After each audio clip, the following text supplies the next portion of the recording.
En nombre de la Sociedad Dominicana de Neumología y Cirugía del Tórax, le agradecemos su seguimiento en cada entrega. Recuerden seguirnos en nuestras redes sociales. Si no se han suscrito, por favor suscribirse a nuestro canal de YouTube y darle a la campanita para estar atento cada vez que subamos el contenido.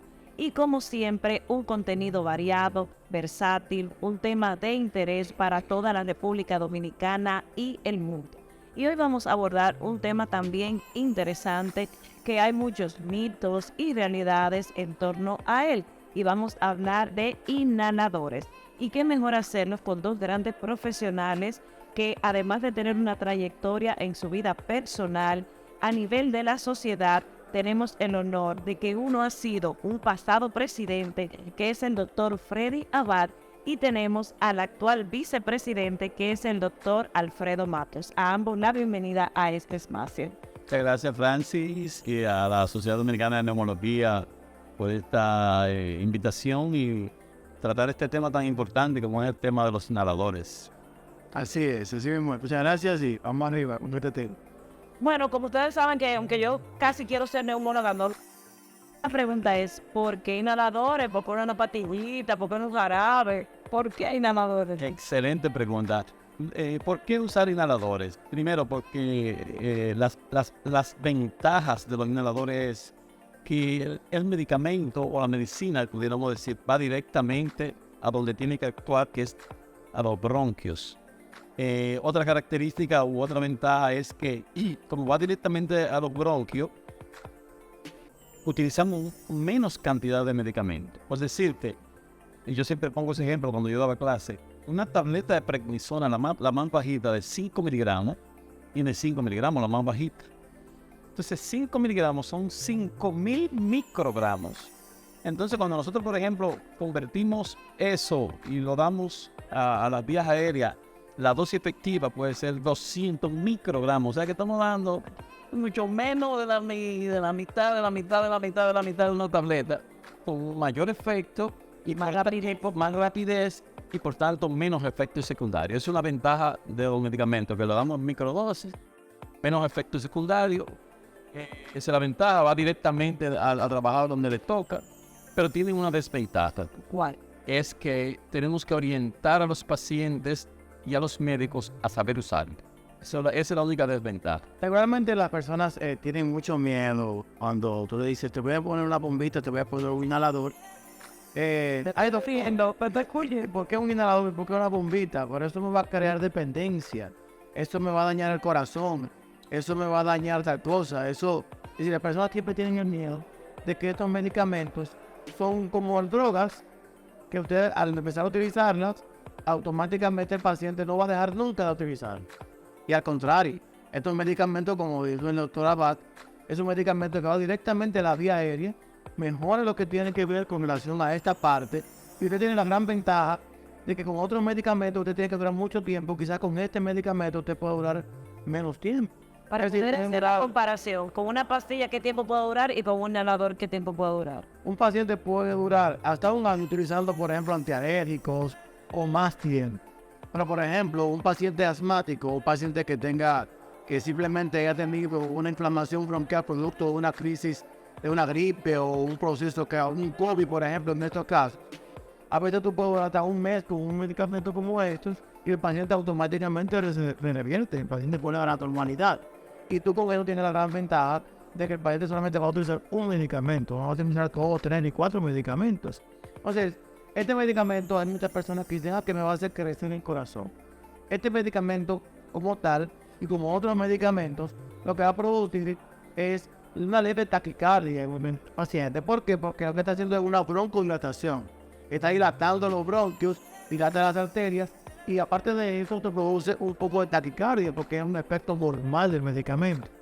Pero automáticamente usted 2 o 3 días utilizando el medicamento ya te deja de sentir estas afecciones, esta taquicardia, y el paciente, al contrario, lo que pasa es que tiene una gran mejoría en cuanto a lo que es su afección pulmonar. Así que mito no puede haber, miedo no debe haber, y sino una gran confianza de que va a tener a mano un gran medicamento que va a mejorar o a sanar la afectación pulmonar que puede tener este paciente. ¿Pero hay algún efecto secundario además de la taquicardia?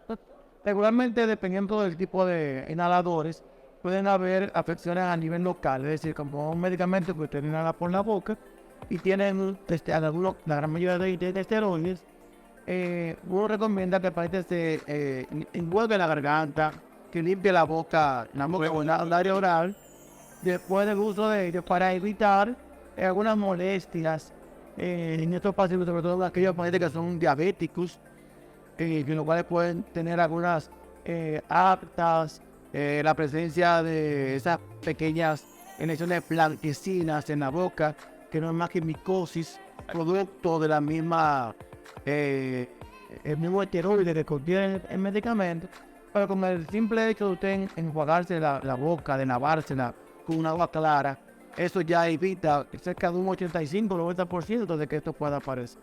Doctora, quedamos pendientes que, como todo en la vida, siempre hay un pero. Y el pero aquí es el uso adecuado del dispositivo. Exactamente. Entonces, oriente. Mira, lo primero es que tenemos muchos dispositivos y cada dispositivo viene con su instructivo de cómo utilizarlo. Pero como los americanos no somos muy buenos en esto, ¿no? Exactamente. Pero bueno, el dispositivo más usado, que es la famosa bombita, o el nombre correcto es inhalador de dosis medida. Ese es el nombre correcto, inhalador de dosis medida. Esa bombita, pompa, como le dice la gente, con ese dispositivo, que es el que cuando uno baja el cartuchito, presiona sobre una válvula y dispara el medicamento de forma rápida. Entonces, con ese dispositivo se han utilizado toda clase de medicamentos. Entonces, el paciente tiene que hacer la coordinación. Lo primero es que debe de agitar el medicamento, la bombita o medicamento. ¿Por qué tiene que agitarlo? Porque los medicamentos vienen diluidos o vienen con un propelente que lo ayuda a salir, que es un gas. Ese gas se llaman HFA o hidrofluoroalcano.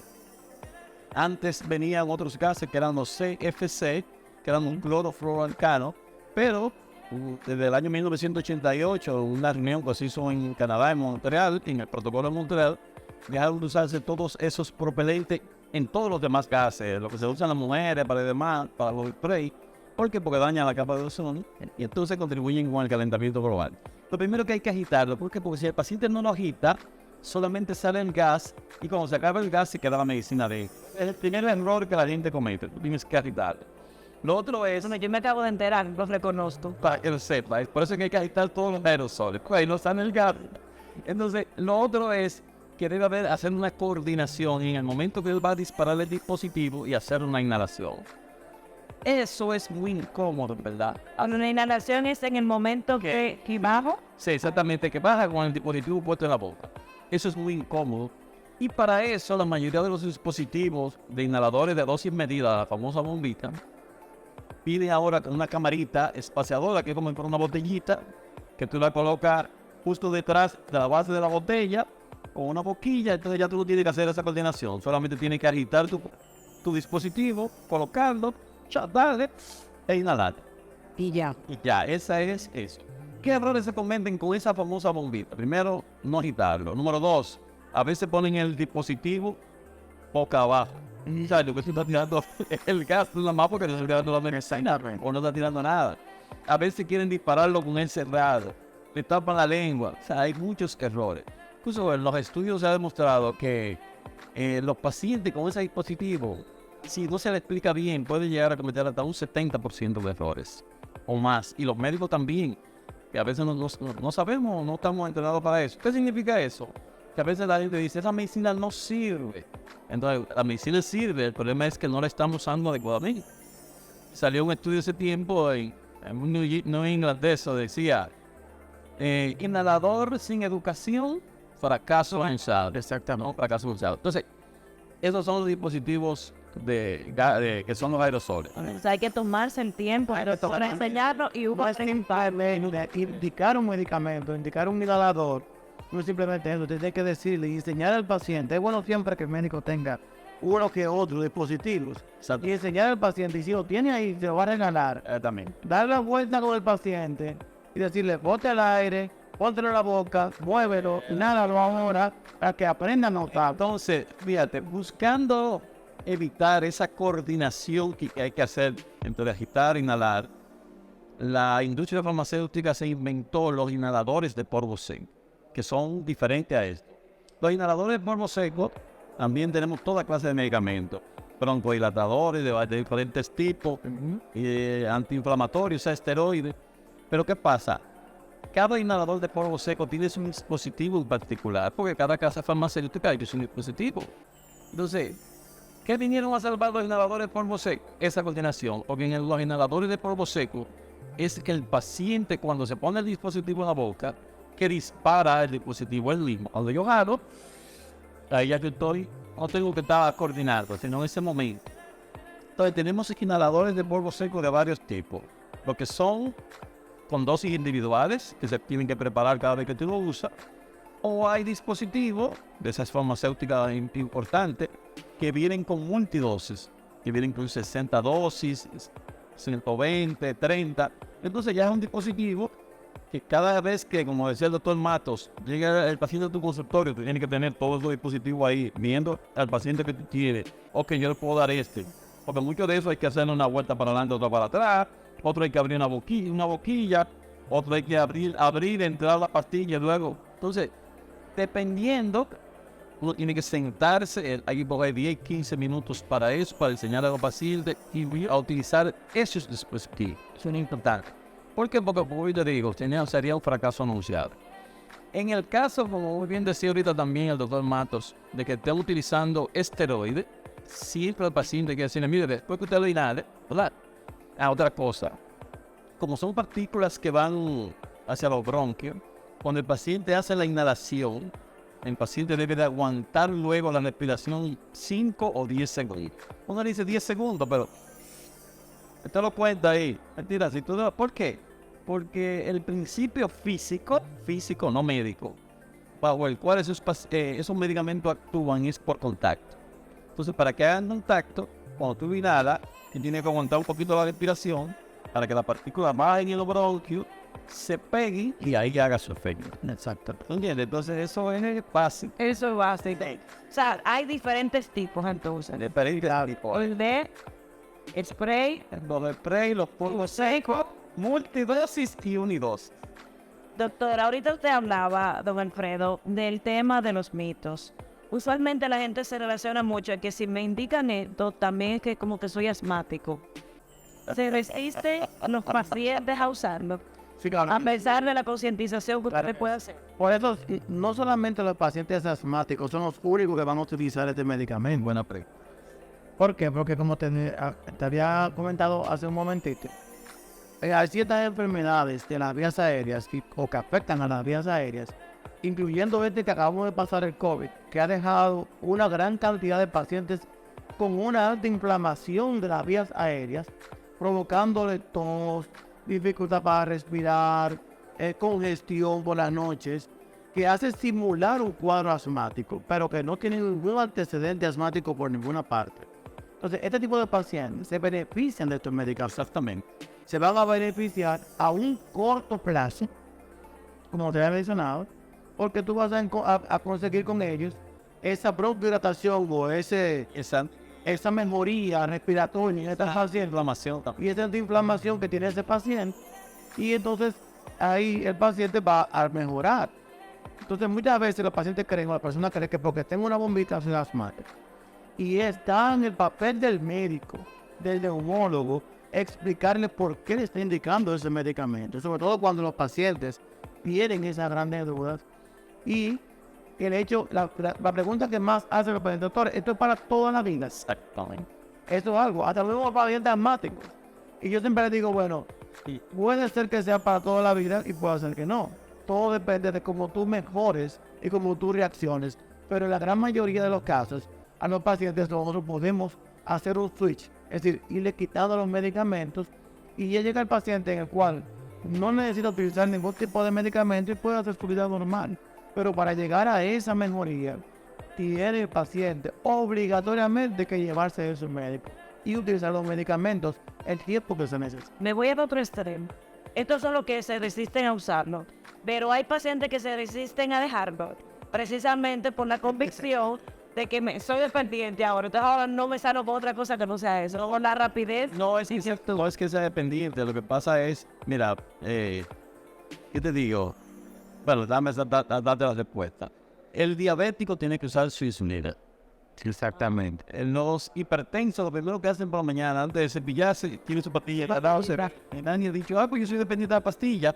Y déjame decirte que los hipertensos no tienen síntomas, pero tienen conciencia de que tienen que tomar su medicina para poder mejorarse.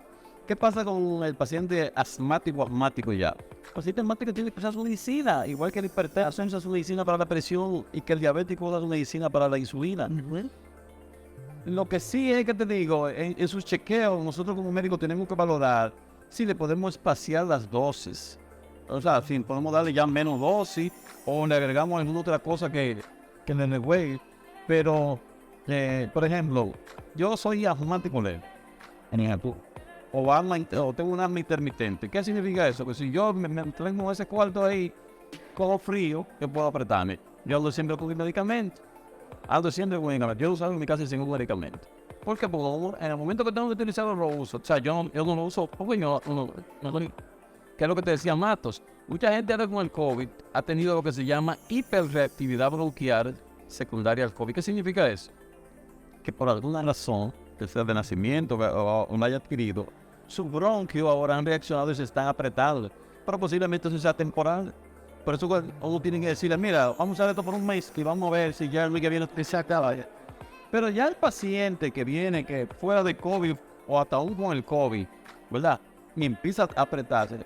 Pues yo soy asmático, sí, tú eres asmático, hay que decírselo. Y vamos a hacerte pruebas, le hacemos pruebas fisiológicas que nos dicen así, míralo aquí, tú estás asmático. Claro. Bueno, usted sabe que el tiempo es corto, pero quiero antes de despedir que ambos nos hagan una recomendación, exhortación final, incluyendo, doctor, quizás de atrevimiento de mi parte. Aquellos colegas que le dicen, yo me siento mal. Mira, a mí mi doctor me recetó esto, dale. Porque a veces creen que se pueden automedicar entre ellos. No, los inhaladores tienen su utilización, tienen su uso. Y cada paciente, como yo siempre le digo a ellos, cada paciente es individual. Hay pacientes que mejoran considerablemente con una llamada bombita, pero otros no. Hay pacientes que tienen que utilizar el polvo séptico, les va bien, pero a otros no. Y existen medicamentos, porque esto, como dijo el doctor Abad, hay un sinnúmero de medicamentos diferentes, en los cuales a uno le va mejor que a otro, independientemente de la casa farmacéutica y todo eso. Entonces, cada paciente es individual, cada paciente asmático es individual. Y por eso es importante que como médicos nosotros sepamos diferenciar a cada paciente y sobre todo que sepamos utilizar el mejor medicamento para hacer una gran labor en cuanto a estos pacientes. Pues mira, déjame tocar un tema que no vaya a ir, que es el tema de los nebulizadores. ¿Qué pasa? La gente a veces, ya ahí sí la gente se acostumbra, hacen un poquito de apretamiento y usan un nebulizador. Y eso es un error, porque cuando ya nosotros estamos usando nebulizadores, eso significa que el tratamiento que tu médico te haya puesto, si es que tú lo estás llevando, ha fracasado. Porque la nebulización significa que el paciente tiene una crisis, en lo que en términos médicos se llama una exacerbación de su asma o de su broncoespasmo. Entonces, ¿qué ventaja también tienen los inhaladores frente a la cuestión esa de las nebulizaciones? Que lo que le echamos a los nebulizadores son broncodilatadores. Y si tú utilizas un dispositivo de inhalador de dosis medida, una famosa bombita, bien utilizada, es igual que utilizar el nebulizador. Imagínate, o sea, la ventaja de eso. Entonces, que la gente no es bueno que se medique por sí misma. Que vaya donde un médico, el médico neumólogo, que por suerte habemos muchos ya en el país, bien preparados, que conocen estos temas bien a fondo. Y no es bueno de que yo, como mi vecino utilizó una bombita, yo hice otra. Porque por lo que acaba de decir el doctor Mate. A lo mejor usted se le indicaron porque usted tenía una productoconstricción temporal, pero al otro lo indicaron porque tiene una inflamación crónica. Ese tipo severa, ese tipo de paciente va a ser otro. Entonces, nada, es eso. La educación es lo más importante.